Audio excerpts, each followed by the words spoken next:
मुख्यमंत्री भूपेंद्र पटेल ने कहा, वैश्विक नेता और सफल प्रधानमंत्री नरेंद्र मोदी के नेतृत्व के 11 शानदार वर्ष पूरे होने पर मैं गुजरात और उसके लोगों की ओर से हार्दिक बधाई देता हूँ।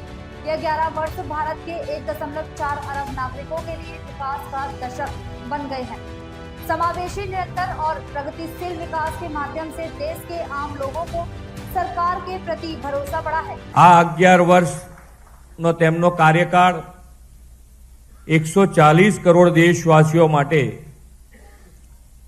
વિકાસનો દશક બન્યો છે।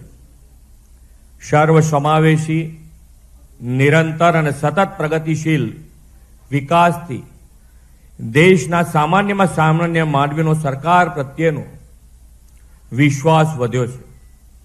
દેશની આઝાદીના 7 દાયકા પછી 2014માં એવા પહેલા વડાપ્રધાન મળ્યા જેણે રાષ્ટ્રહિત પ્રથમ, અંત્યોદયના ઉત્થાન સાથે સૌનો સાથ, સૌનો વિકાસ, સૌનો વિશ્વાસ અને સૌના પ્રયાસના કાર્યમંત્ર સાથે આ પોતાની જીવનયાત્રા વધારી છે।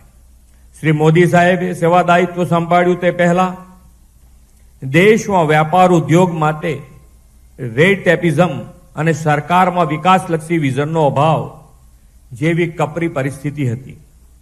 પ્રધાનમંત્રી તરીકે શ્રી મોદી સાહેબે શપથ લીધા અને દિવસે દેશના વિકાસના ઇતિહાસનો ટર્નિંગ પોઈન્ટ બન્યો અને વિકાસની રાજનીતિનો અને પોલિટિકલ સ્ટેબિલિટીનો યુગ શરૂ થયો। આદરણીય મોદી સાહેબે શાસન સંભાળતા વહેત કહ્યું હતું કે તેમની સરકાર ગરીબ, વંચિત, પીડિત, શોષિત અને અંત્યોદયના કલ્યાણને પ્રાથમિકતા આપતી સરકાર હશે। આપણી ગુજરાતની ધરતીના સપૂત મોદી સાહેબે ડગલું ભર્યું કે ના હટવુંના ધ્યેય સાથે એક કે બાદ એક જનહિત નિર્ણયો, કાનૂની સુધારાઓ અને વિકાસના કામો મક્કમતાપૂર્વક પાર પાડવાના શરૂ કર્યા। આના પરિણામે દેશનું અર્થતંત્ર વિશ્વમાં 11મા સ્થાનેથી આજે 4થા સ્થાન ઉપર આવ્યું છે।